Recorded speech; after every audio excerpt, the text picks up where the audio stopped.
Good morning. We are extremely pleased that you are here. It is good to come together for the purpose of co-creating. Do you agree? Yes. You're knowing what you're wanting. Nice to want. Nice to have desire. You like the way your desire continues to expand and clarify? Yeah. And do you believe that you are, for the most part, up to speed with your desire? Do your beliefs match them? Do you believe what you want? Do you believe in your ability to be or do or have these things that you desire? We have enjoyed this interaction immensely. Because that's it, isn't it? When you have desire, which life will continue to help focus within you, and you're not contradicting your desire with a belief that opposes it. I want this, and I believe that it is in the process of becoming. And I am satisfied with where it is right now at this phase along my path. Now that's the perfect emotional, vibrational stance. When you recognize that there is always going to be something more that you will want, you will never be in a place of completion, ever. So as long as you are happy in your eternal incompletion, then you can live happily ever after. But if you need a condition to change, if you need a situation to be different, if you need that phone to stop ringing before you can be happy, then you're, as Esther says, screwed. Because there are always conditions that are going to be out of your control. In fact, more conditions are out of your control than are in your control when you take on the whole of everything that you may be giving your attention to. So the key to living happily ever after, having all of the success that you were born to have, and by success we mean alignment, joy, and everything that will follow that, which is everything you desire. The key to that is understanding that you are a vibrational being, first and foremost. You are beautifully manifested in your flesh, blood, and bone. Your ability to see and hear and smell and taste and touch this magnificent time-space reality is something that you came for too. In other words, you came for this leading edge manifestation. And the manifestations of all of the things that surround you, the experiences, the people, the life, all of that is leading edge manifestation that you came specifically for. You didn't come to sit over in a corner and meditate all day. You came to live life fully, to focus fully within it. You came to flow your consciousness into this time-space reality, but you also intended something that most humans are not very good at accomplishing yet. You intended to tune yourself to the frequency of the whole of who you are, so that the whole of who you are is having this moment in time.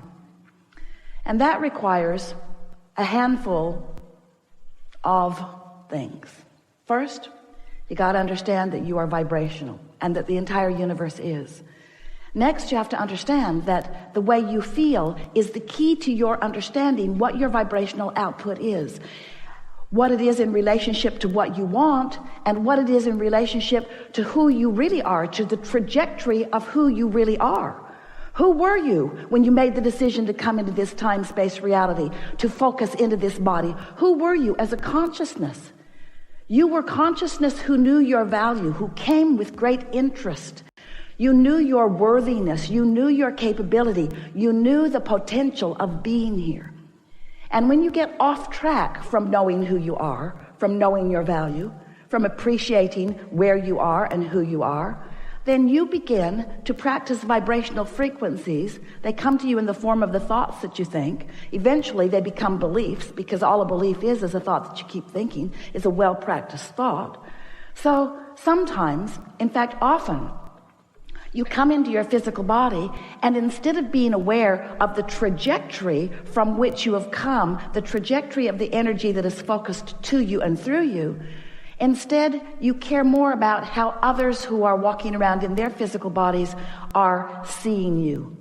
You care more about what their response to you is than you care about, and here's the important word, than you care about your own source energy response to who you are. Your source energy response to who you are is steady. You are loved, you are appreciated, you are understood, you are backed up, you are supported, you are known, you are pure positive energy from the perspective of source who sees you, hear it, unconditionally. Source knowing your value regardless of where you stand in any moment in time. But for you, often, you don't stand in an unconditional place. You come into a situation and sometimes you respond to the condition of where you are.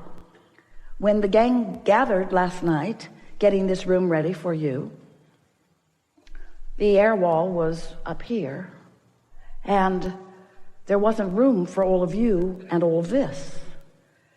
And the contract that they'd signed clearly stated that there were to be 400, but a lot of you made the decision at the last minute. Did you notice? Over 100 of you made the decision at the last minute. And so here's the condition. What we planned for and those who are coming are a very different number. So the condition clearly was not pleasing. Now, everyone knows that it's possible to squeeze you all in. Now you look at it, though, it doesn't really look as possible as it looked last night, did it? There is this square dance area up here that could have been utilized, but for the most part, the room was not big enough. It had not been planned to be big enough because you were underestimated in your enthusiasm for this gathering. So there was a condition that had to be reconciled, and it had to be reconciled at the last minute. There wasn't time to go sit by the beach and think pleasant thoughts about the dolphins. And Esther is thinking, Abraham's going to talk all day long about unconditional love. I know they are. And here we are in a condition that we do not love. And we cannot take our attention away from the condition because we are up against it. And that's what happens to you sometimes, isn't it? Is that you walk into a situation that is the result of the momentum that has been moving along. And now you're standing there in the middle of it. And if you are like most humans, you respond to the condition. But here's the thing that matters most. What do you do next? Someone said the other day, Abraham, how does one? She meant, how do I? But how does one? I have a friend.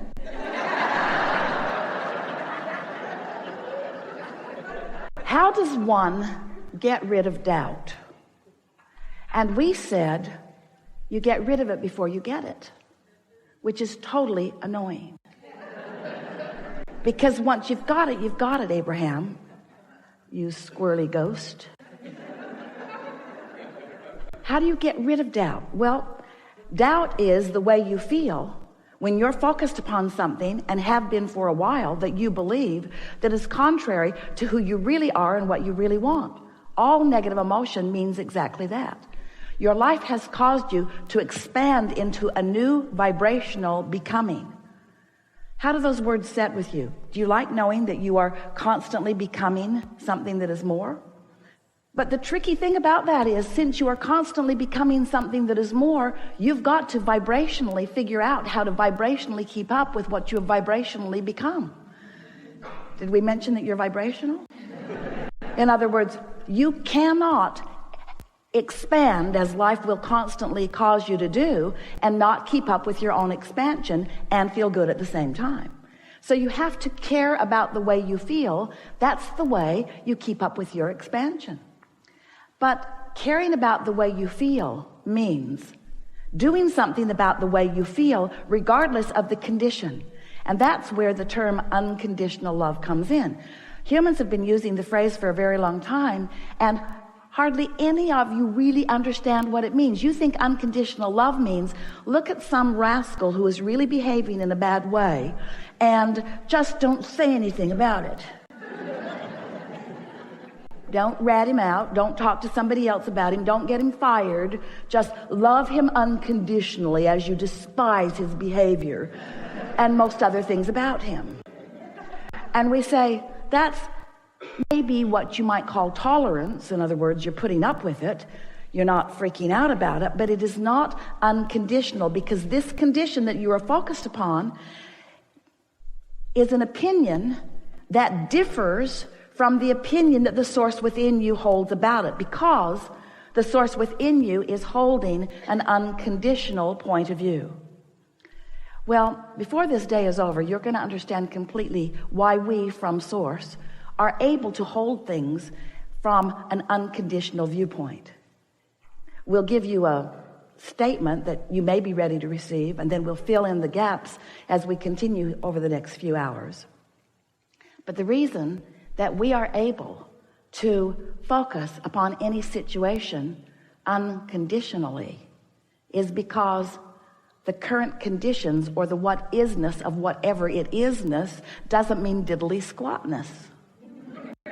In other words, what is doesn't matter, because what is only a temporary reflection of the vibration that you got going on. So we want to explain to you what we mean. You were source energy before you came into this physical body. And a part of you is focused here in this physical body, but a larger part of you is still non-physically focused. You are source energy, and a part of that source energy is focused here and now. So in your human form, you sift through, you know what you don't want, you know what you do want, you continue to sift through the data, and you constantly, whether you know you are doing it or not, are launching rockets of desire. We call them rockets of desire. They're your personal preferences. When someone's rude, you want them to be nicer. When you're rude, you want to be nicer. When you don't have enough money, you want more money. In other words, life just causes you to sift and sort and launch these rockets. So this vibrational becoming is happening constantly. And it is a vibrational becoming. Now, it hasn't manifested yet, therefore it's unconditional. You see what we're getting at? It hasn't manifested into conditions for you to observe. It hasn't manifested into a condition that is unpleasant or into a condition that is pleasant. It's a vibrational rocket of desire that has created. If you've been listening to us for a while, you've seen all of our creative ways of trying to explain to you this stuff that is not physical into this, what we've been calling a vibrational reality. We even gave it the name of a vortex. It's this vibrational state of being that is the precursor to everything else that is coming for you. So this vibrational state of being, which is where your inner being stands, it's where we stand, it's who you really are, has not yet manifested. It has become in terms of an idea. It has become in terms of a hope or a dream. There's enough in your vortex to keep you busy for 20 or 30 lifetimes. In other words, it is the beginning of that which you are. And you know that vortex existed before you were even born into your physical body, because there was a projection of intention from non-physical. There was a vibrational reality that had so much to do about you before you were even born into this physical body. Do you see what we're getting at? This vibrational precursor of that which is you. It was like the vibrational plan. It was like the vibrational probability. It's the vibrational reality. So now you're here in your physical body. You're adding to this vibrational reality. The question that we want to help you ask and answer for yourself is, how much of a vibrational gap is there between the things that life has caused me to ask for and the things that I believe, the things that I practice in my thought? And you can tell, two ways you can tell. One is by the way you feel. If you're joyful, there's no gap. If you're feeling appreciation, there's no gap. If you're angry, quite a big gap. That's one way. You can tell by the emotions that you feel. But the other way is you can tell by how things are manifesting. Because when who you are and what you want and what you think on a regular basis are in the same vibrational frequency, it's manifesting all around you. Others can see it and hear it and smell it and taste it and touch it too. It is a reality. It is a what is. It is a manifestation. You want to call it reality. It is real in the sense that others see it too.